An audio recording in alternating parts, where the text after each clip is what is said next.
Welcome to Twisted Truths, where betrayal meets brutal payback, and where the most unexpected twists expose what people are really capable of. This story isn't just shocking, it's personal. My name is Christopher Wynn. I'm 40 now, but this story begins just weeks before my 40th birthday, on a freezing December morning in a glass tower called Teravance Technologies. For 17 years, I bled for that place. I started as a green intern, someone who stayed late not for overtime pay but because I wanted to prove I was more than just a resume. Year after year, I climbed, not with politics or charm, but grit. I saved collapsing projects. I soothed clients ready to bolt. When others were out celebrating company wins, I was in the server room making sure we didn't lose the data that made those wins possible. They called me the quiet backbone. I didn't mind. I was never there for applause. But Teravance became more than a job. It was family. Or so I thought. I knew every receptionist by name.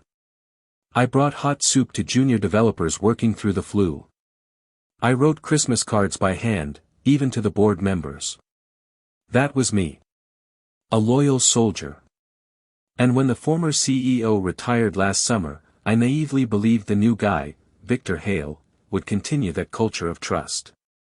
I couldn't have been more wrong.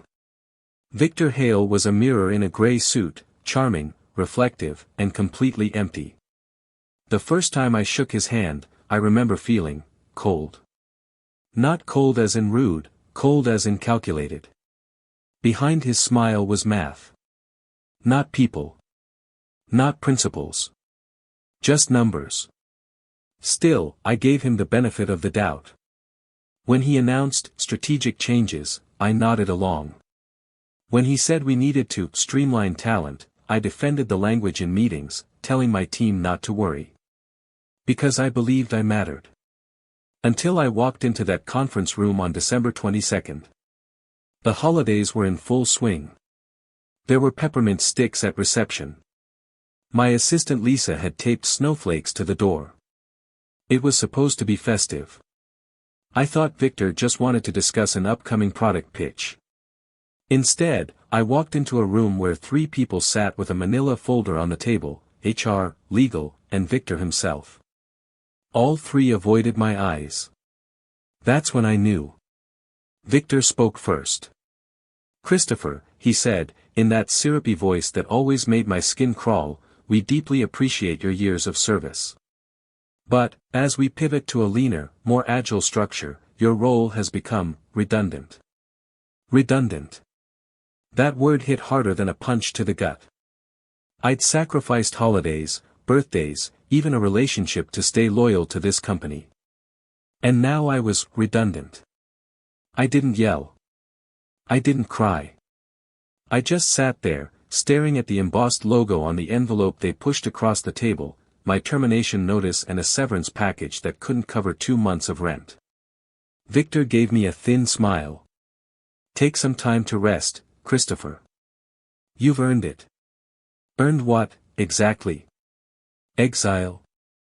I walked back to my office, the sound of my own heartbeat drowning out the faint sound of Christmas music from someone's cubicle speaker. Lisa looked up from her desk, her eyes immediately filling with tears. "They're letting you go?" she whispered. I gave a small nod. "I don't understand," she said, her voice cracking. "You are Teravance." I couldn't speak. I just packed my things. A few framed photos. A mug shaped like a rocket ship, a gift from a now laid-off intern I once mentored. A plant that had somehow survived 6 winters with me. As I stepped into the elevator with my box, my reflection stared back at me in the mirrored doors. I looked like a ghost. 17 years erased in a single morning. Snow had begun falling by the time I reached the parking garage. The wind stung my cheeks. I sat in my car, hands gripping the wheel, the resignation finally settling in my chest like wet cement. They didn't just fire me. They erased me. That night, I sat in my apartment, bare walls, no tree, no lights. Just silence. My father used to say, when wolves hunt you, don't bark. Bite later. And that night, something shifted. Because there was one thing Victor Hale didn't know. Something I'd kept buried beneath years of modest living, second-hand suits, and a beat-up Toyota. I wasn't just Christopher Wynne, head of strategy. I was Christopher Wynne, sole heir to Wincroft Holdings. My late grandfather's private equity firm, now managed by my father, was one of the top 3 stakeholders in our industry. But I'd kept that a secret for nearly 2 decades, refusing to use my name or influence to climb. I wanted to earn every inch of ground myself. Victor thought he fired a middle manager. He had no idea he'd just picked a fight with a ghost holding 40% of the company's future in his hands. That night, I picked up the phone. I hadn't called my father in 6 months. He answered on the second ring. "Christopher." "Dad," I said, my voice low. "I need your help." There was a pause. "What happened?" "I was fired today. And I want to buy back the company that forgot who built it." Another pause. Then, calmly, he said, "We'll start in the morning." I always thought the worst pain came from failure. But that week, right after the firing, I learned that the worst pain is being forgotten. Being dismissed, after giving everything. I didn't leave my apartment for 3 days. I kept the box from work sealed shut, as if opening it would confirm that it had all really happened. My phone buzzed endlessly at first, Lisa, Tom from engineering, even Sarah from R&D. But I couldn't bring myself to answer. Not yet. How could I explain what it felt like? How could I say, they erased me, without sounding pathetic? At night, I'd sit in the dark, watching snow fall outside my window. The city glowed with lights and cheer, Santa displays in store windows, families laughing under scarves and wool hats. And there I sat, a man discarded days before Christmas. I kept hearing Victor's voice. "Your role has become redundant." Redundant. No matter how many times I repeated it, it never stopped hurting. I couldn't sleep. I replayed everything. Every late night. Every deadline I saved. Every bonus I declined to help the team meet targets. And now. I was just, gone. The morning after Christmas, my father arrived. We hadn't seen each other face to face in 2 years. He stepped into my apartment without a word, looked around at the peeling paint, the dusty blinds, the sad excuse for a couch. He said nothing. He just sat across from me and slid over a manila folder.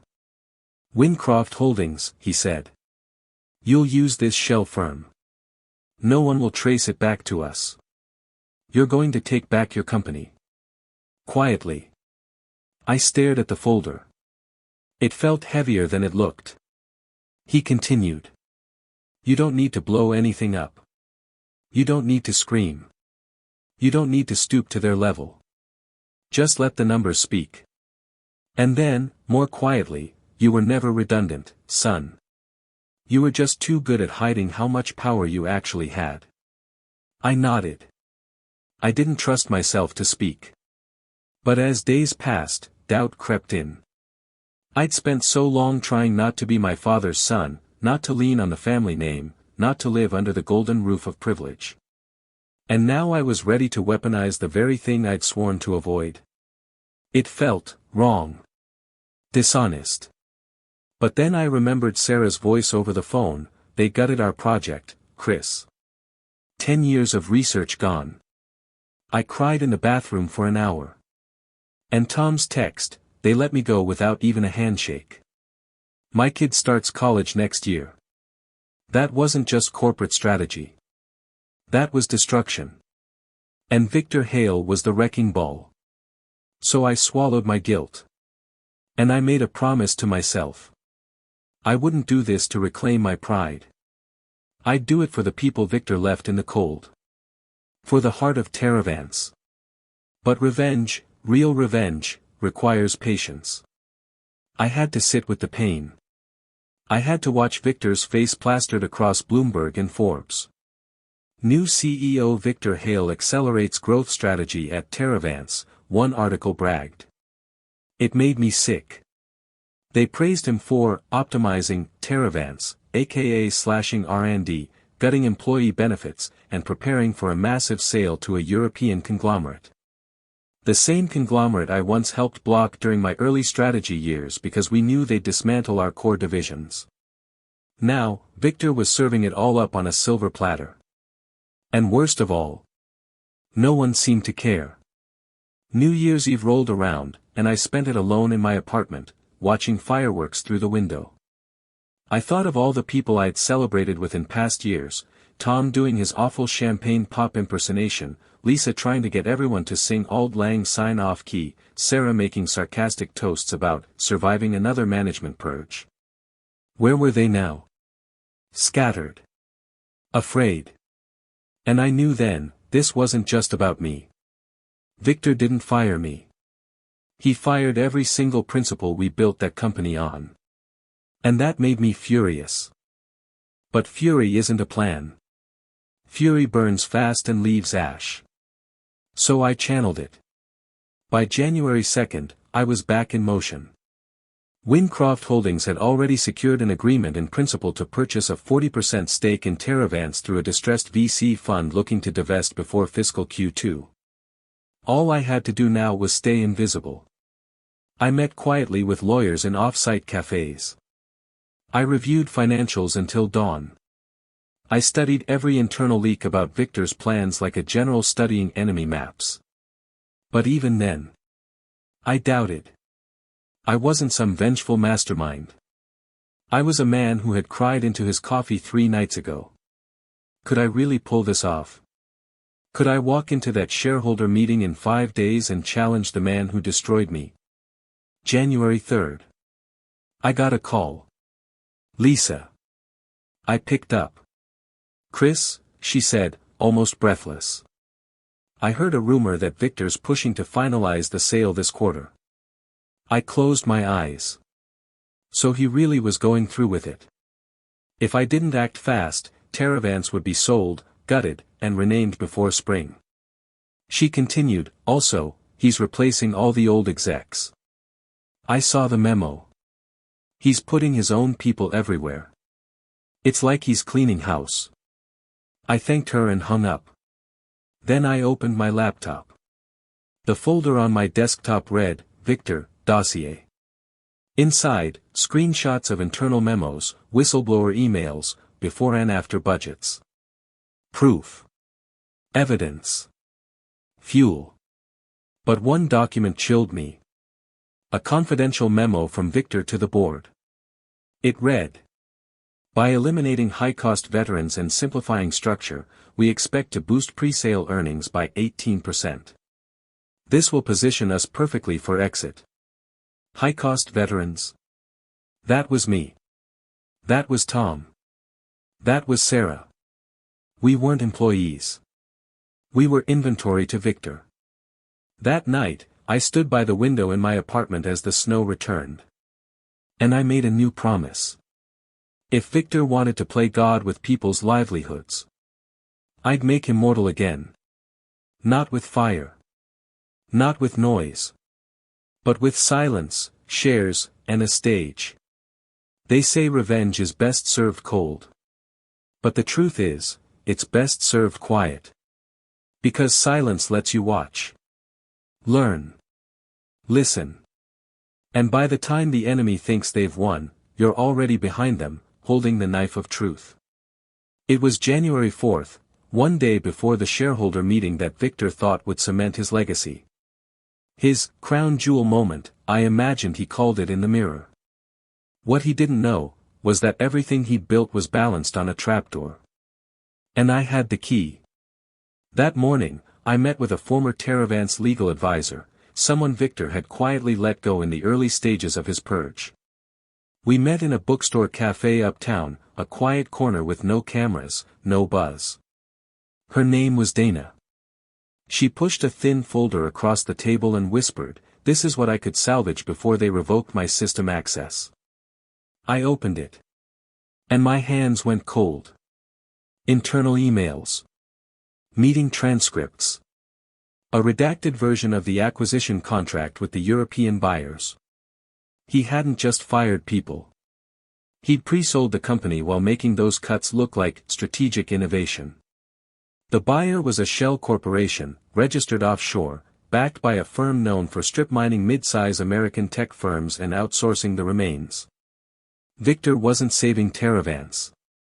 He was gutting it, fattening it up for slaughter, then cashing out with stock options and a personal payout worth $12 million.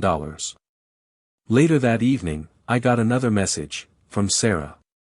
"Check your email," it said. Attached were photos. Screenshots of chat logs from her old project group, ones she'd been able to recover before her credentials were locked.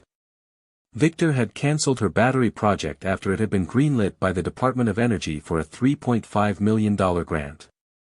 Why? Because he knew the tech wouldn't yield immediate revenue and would make Teravance harder to sell. He left the money on the table. He killed the future of clean energy for a quicker exit. I was trembling. And for the first time in weeks, it wasn't from despair. It was from clarity. Victor Hale wasn't a visionary. He was a vulture in a $3,000 suit. I added the documents to my growing case file. I now had proof of illegal terminations, cancelled high-potential projects, shareholder manipulation, internal evidence of sale concealment, and a secret acquisition deal signed before the board had even seen numbers. And I hadn't even revealed my trump card yet. Ellington Holdings owned 40% of Teravance stock. Tomorrow, I'd walk into the shareholder meeting. Victor would think he was getting a standing ovation. But he'd be walking into a courtroom, with me as his judge. That night, I couldn't sleep. I walked the streets of my old neighborhood, passing the diner I used to take Lisa and the interns to after product launches, the bookstore where I used to read leadership books, the subway station where I once missed the last train working late. So many memories tied to Teravance. So many pieces of me scattered across that company's history. I passed a bench near the park and sat down, watching the wind whip snow across the pavement. And I finally let myself cry. Not out of weakness, but out of release. Because I wasn't the same man they fired 3 weeks ago. That man thought loyalty was enough. This man knew better. Tomorrow, I wouldn't be begging for my job. I'd be taking back my company. January 5th, D-Day. I wore a simple black suit, no tie. Let Victor think I was there for drama. Let him underestimate me one final time. The meeting was held in a luxury ballroom downtown, chandeliers, mahogany podiums, and catered hors d'oeuvres. A place where people go to pretend they care about vision while plotting dollar signs. Victor arrived first, of course. Smiling, shaking hands, drinking it in. He didn't see me walk in. I took a seat in the back, like a forgotten footnote. He stepped onto the stage, beaming like he was announcing a cure for cancer. And then he began his speech. "Ladies and gentlemen," Victor said, "I stand before you today not just as your CEO, but as your strategic compass." He paced with purpose. Over the last quarter, we've reduced operating costs by 22%. Our headcount is leaner, our profits cleaner, and we are now in the strongest position Teravance has ever seen. Applause. A few heads nodded. He continued, "In Q2, we'll begin negotiations with international partners to take Teravance global. This will mean billions in capital and expansion into Europe and Asia. Our future is limitless." More applause. More blind eyes. But I saw something in the crowd. Uneasy glances. Shifting in seats. Because a few of those shareholders. They remembered me. They remembered the man who used to stay late to save their investments. And they knew something felt off. That's when the secretary stepped forward. "Before we proceed to the shareholder vote," she said, "we have a final presentation." Victor turned. "What?" he snapped, clearly not expecting anyone else to speak. The secretary, calmly and professionally, said. Ellington Holdings, representing 40% of Teravance shares, has requested time to address the board and shareholders. The representative is Mr. Christopher Wynne. The room fell to silence. Victor's face paled. And I stood. My steps echoed across the hall. Each one a drumbeat of judgment. Victor's eyes locked onto mine. His jaw clenched. I passed him at the podium, no handshake. And I turned to face the room. My name is Christopher Wynne, I said, my voice calm. I worked at Teravance for 17 years. You may know me as the head of strategy. But what you don't know, is that I'm also the managing proxy for Ellington Holdings. And we now hold 40% of this company. Gasps.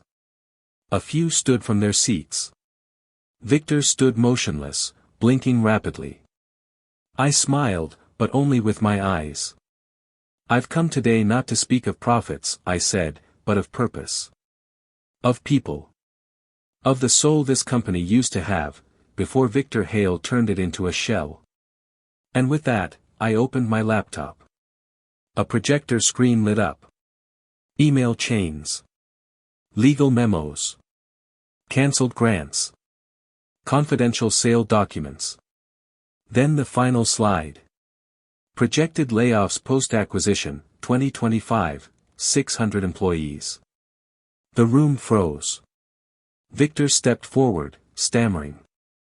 This is out of context. I raised my hand. He stopped. I looked him in the eyes and said. No, Victor. This is the context you erased. But today, the silence ends. When I finished my presentation, the room didn't erupt into outrage. It didn't break into applause either. It just sat in stunned silence. Because what I had laid bare wasn't a scandal, it was a strategy. Victor hadn't bungled into failure. No, he had architected a betrayal. A high-profit, low-ethics business betrayal. And now the shareholders were staring at the evidence, blinking, like they'd just seen their golden goose was stuffed with rot. Victor stood beside me, breath shallow, jaw clenched. He tried to recover. This is dramatic. A performance. Let's remember that this man is a recently terminated employee with a personal vendetta. He was fired. He's here for revenge. I didn't flinch. He was trying to provoke me. To get me to yell, to look irrational.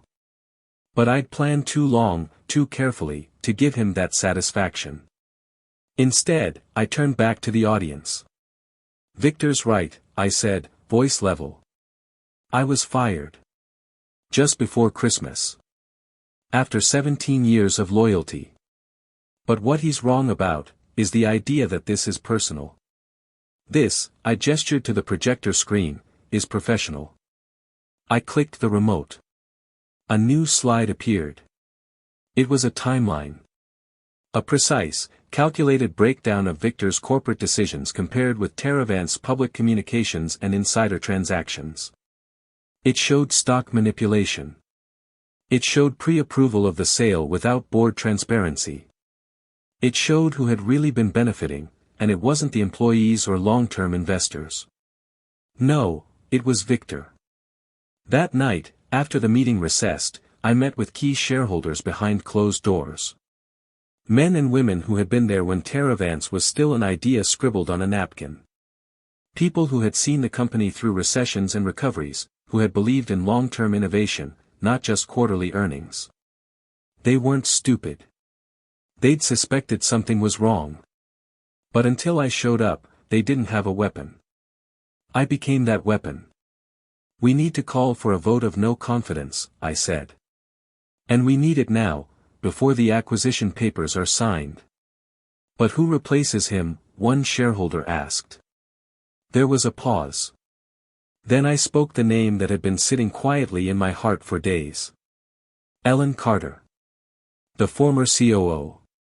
A woman with 22 years at Teravance. She'd been forced into early retirement by Victor under the guise of department restructuring. She's loyal to the people, I said. She knows this company. And she won't gut it for a foreign buyer. Another shareholder spoke. If we back this, and you lose the vote? I won't lose, I said. Because I had the numbers. And I had the truth. The next 2 days were a blur of movement. Meetings, calls, emails, contacting smaller shareholders, getting proxies signed, assembling enough support to take the final step.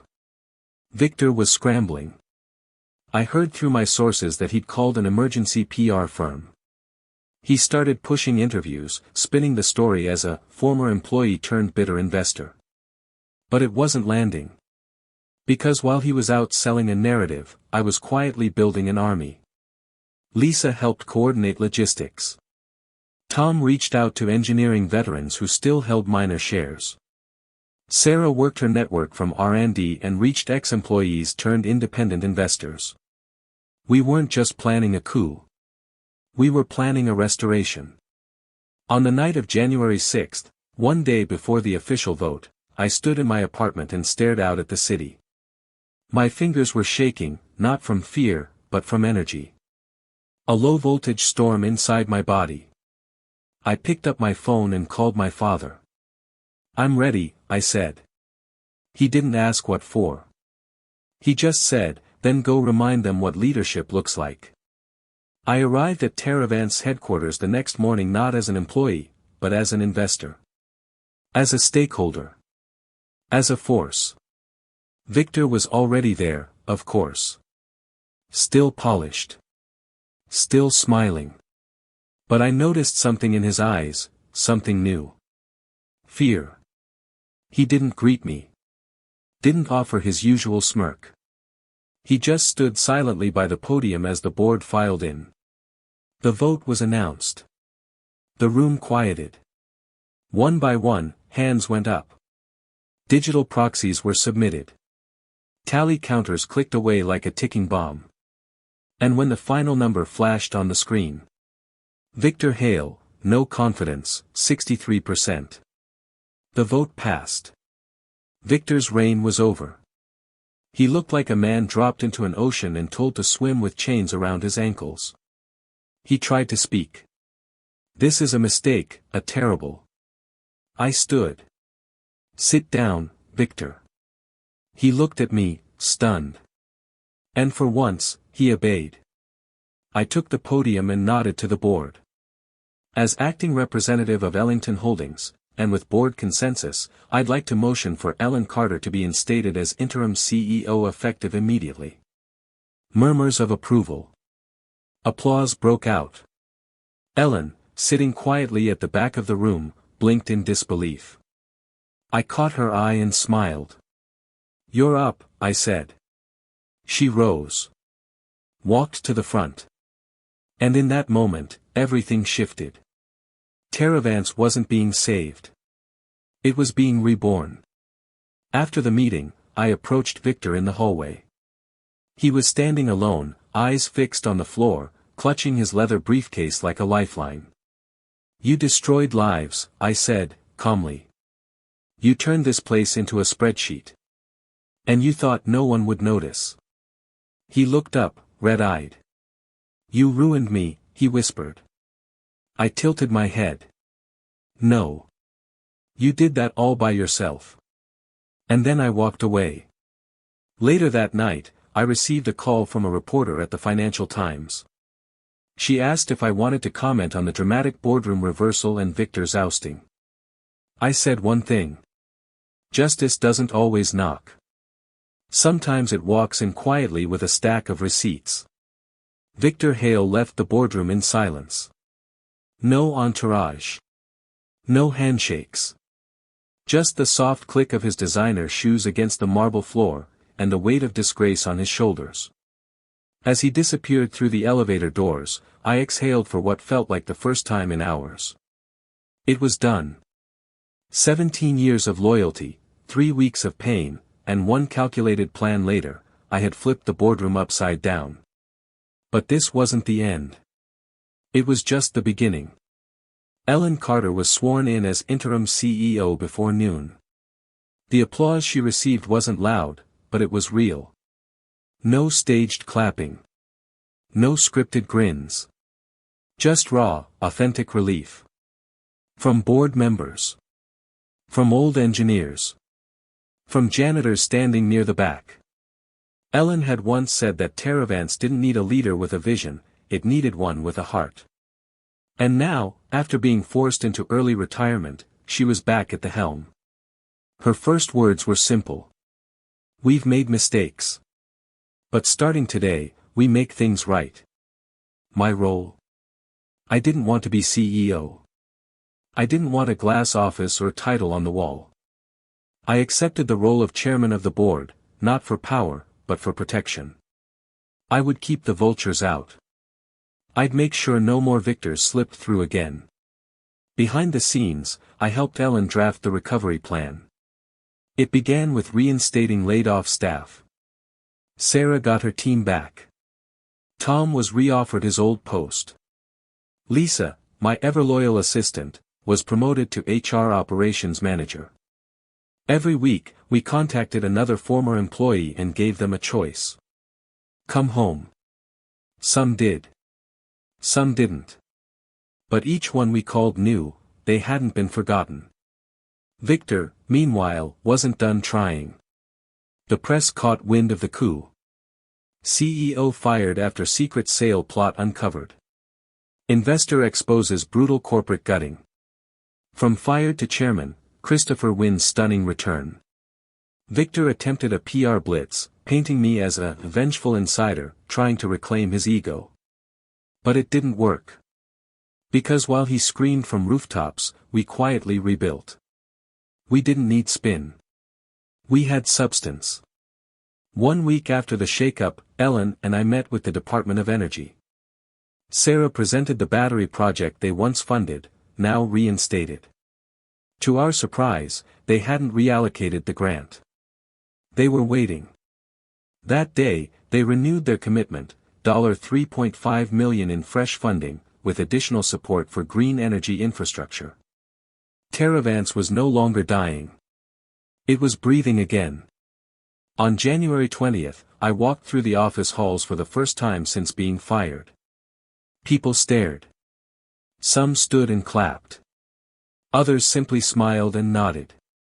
One intern, maybe 22, looked at me and whispered, "You're the guy." I paused. What guy? The guy who didn't just walk away. I didn't know what to say. So I just said, "Damn right." In the executive lounge, I saw Lisa for the first time in her new role. She grinned.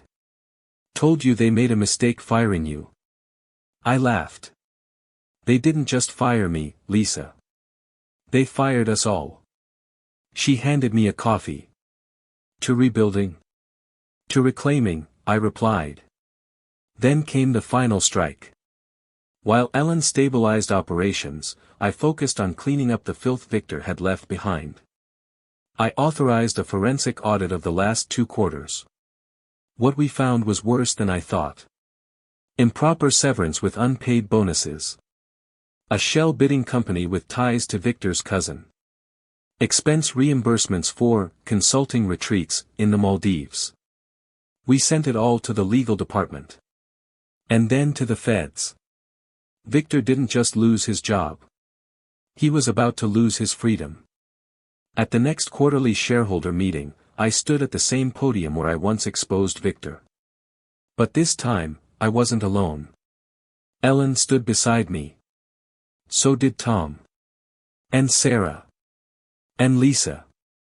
I looked across the room, not as a man trying to get even, but as one who understood the power of doing what's right. Some companies fail because of the market, I told them. Some because of misfortune. But some fail because of leadership that forgets who built them. I paused. Teravance forgot. And we remembered. Applause broke out, not just from shareholders, but employees standing in the back rows. Tears in some eyes. Smiles on every face.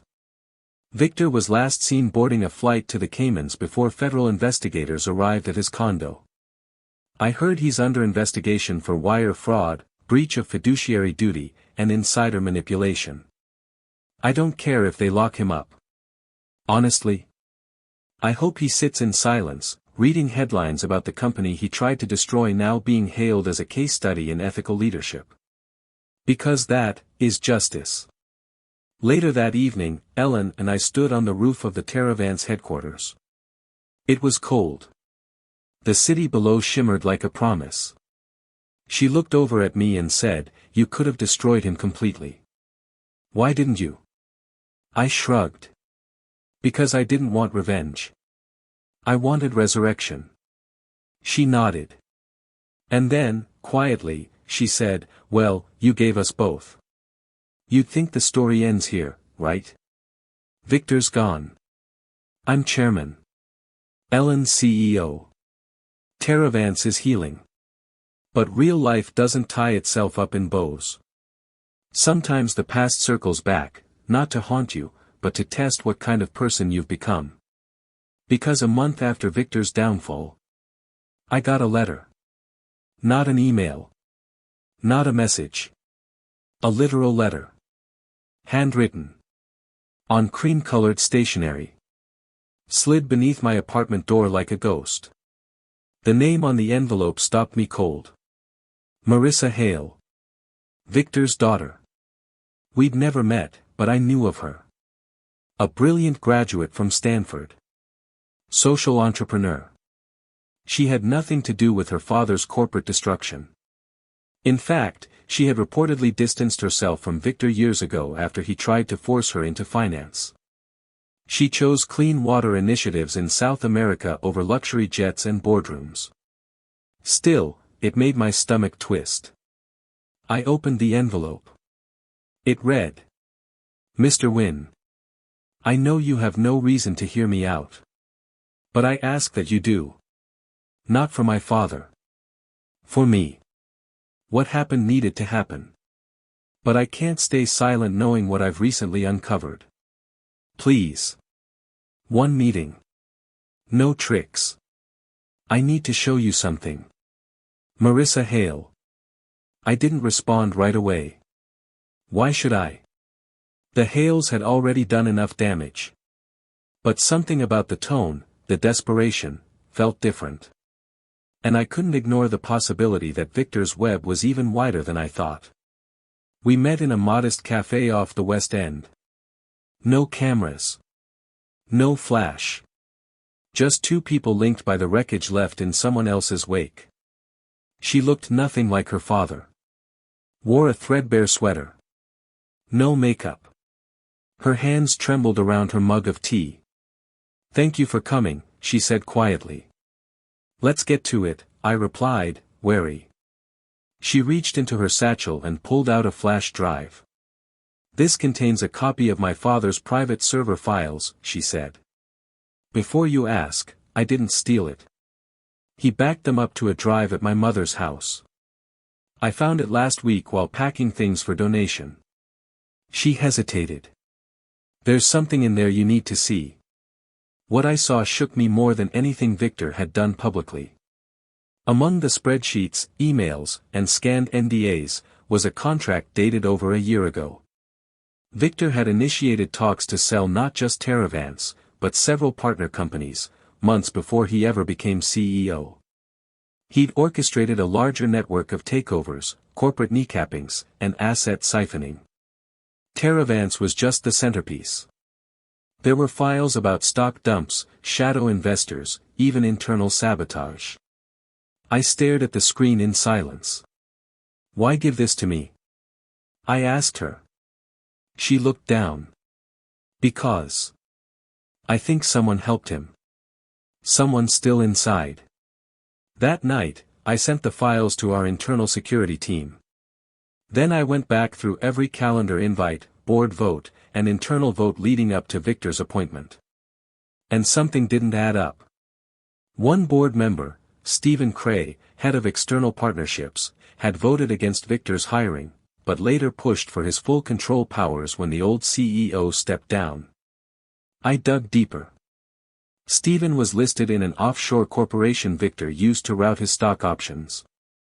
And he'd just been promoted to deputy chair by the board, recommended by Victor months ago before his downfall. My stomach turned. Victor wasn't just a threat. He had planted seeds. And one of them was already growing in my garden. The next morning, I called an emergency board meeting. I didn't explain much, just that we had a security breach, and it was serious. Stephen walked into that meeting calm, as if nothing had happened. He sat down beside me.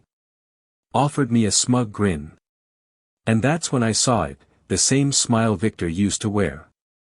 The one that says, "I'm already 5 moves ahead of you." But he didn't know what I knew. And he didn't expect what I'd do next. I stood before the board, laid out the files, the emails, the links to the offshore shell company. I didn't need theatrics.